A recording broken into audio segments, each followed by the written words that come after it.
Bonjour, dit le renard. Bonjour, répondit poliment le petit prince, qui se retourna, mais ne vit rien. Je suis là, dit la voix, sous le pommier. Qui es-tu, dit le petit prince. Tu es bien joli. Je suis le renard, dit le renard. Viens jouer avec moi, lui proposa le petit prince. Je suis tellement triste. Je ne puis pas jouer avec toi, dit le renard. Je ne suis pas apprivoisé. Ah, pardon, fit le petit prince. Mais après réflexion, il ajouta.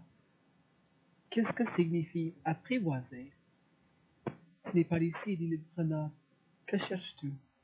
Je cherche les hommes, dit le petit prince. Qu'est-ce que signifie apprivoiser? Les hommes, dit le renard, ils ont des fusils et ils chassent. C'est bien gênant. Ils s'élèvent aussi des poules. C'est leur seul intérêt. Tu cherches des poules? Turn the page. Non, dit le petit prince, je cherche des amis. Qu'est-ce que signifie apprivoiser? C'est une chose trop oubliée, dit le renard. Ça signifie créer des liens. Créer des liens? Bien sûr, dit le renard.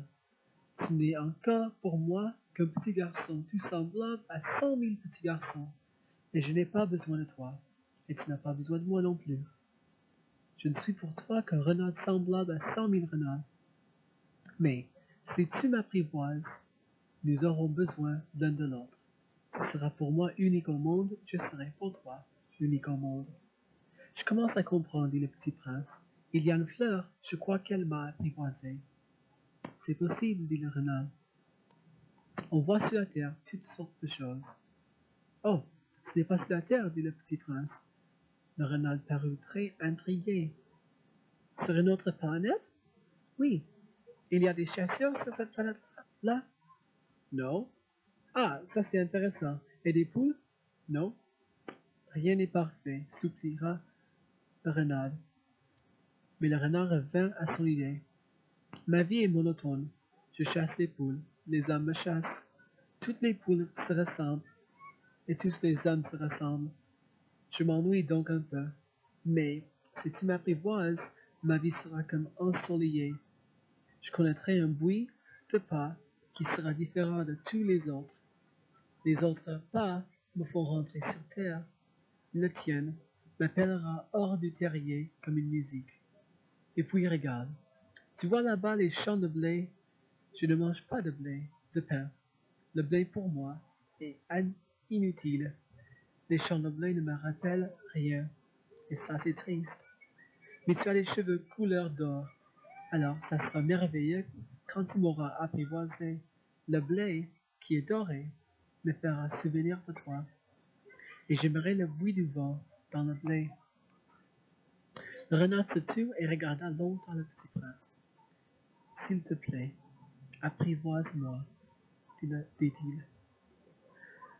Je veux bien, répondit le petit prince, mais je n'ai pas beaucoup de temps. J'ai des amis à découvrir et beaucoup de choses à connaître. On ne connaît que les choses que l'on apprivoise, dit le renard. Les hommes n'ont plus le temps de rien connaître. Ils achètent des choses toutes faites chez les marchands. Mais comme il n'existe point de marchands d'amis, les hommes n'ont plus d'amis. Si tu veux un ami, apprivoise-moi. Que faut-il faire? Dit le petit prince. Il faut être très patient, répondit le renard. Tu t'assoiras d'abord un peu loin de moi, comme ça, dans l'herbe. Je te regarderai du coin de l'œil et tu ne diras rien. Le langage est source de malentendus. Mais chaque jour, tu pourras t'asseoir un peu plus près. Le lendemain revint le petit prince. Il est mieux valu revenir à la même heure, dit le renard. Si tu viens par exemple à 4 heures de l'après-midi, dès 3 heures, je commencerai d'être heureux.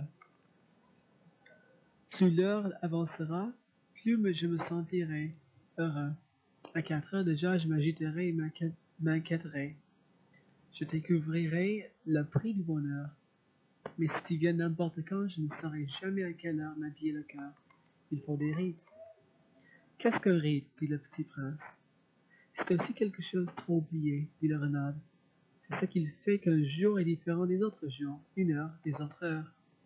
Il y a un rite, par exemple, chez mes chasseurs. Ils dansent le jeudi avec les filles du village. Alors le jeudi est jour merveilleux. Je vais me promener jusqu'à la vigne. Si les chasseurs dansaient n'importe quand, les jours se ressembleraient tous, et je n'aurais point de vacances.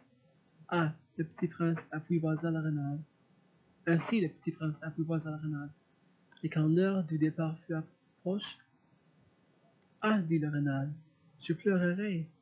C'est ta faute, dit le petit prince. Je ne souhaitais point de mal, mais tu as voulu que je t'apprivoise. Bien sûr, dit le renard. Mais tu vas pleurer, dit le petit prince. Bien sûr, dit le renard. Alors, tu n'y gagnes rien. Tu y gagnes, dit le renard, à cause de la couleur du blé. I just realized that I won't be able to finish the chapter, but already I found that stopping there is already pretty nice because already what he's saying here, I don't know if you were able to understand everything, but when he talks about the color from the wheat fields and how that already is very important for him. I know I've met people on my mission that it's gonna hurt me to leave them, and then I wonder what's the use that hurts. You know, you meet people, you get attached to people, and then it hurts. But I know that I'll see things, I'll meet other people, I'll have experiences and do other things that will remind me of them, and that's worth it, I guess. In the end, like it was, like it is for the little prince or for the little fox. Anyway, I love you a lot, Natalie, and I'll be looking forward to seeing you in just a couple weeks, and I'll just say bye bye and have a good day and good luck with everything.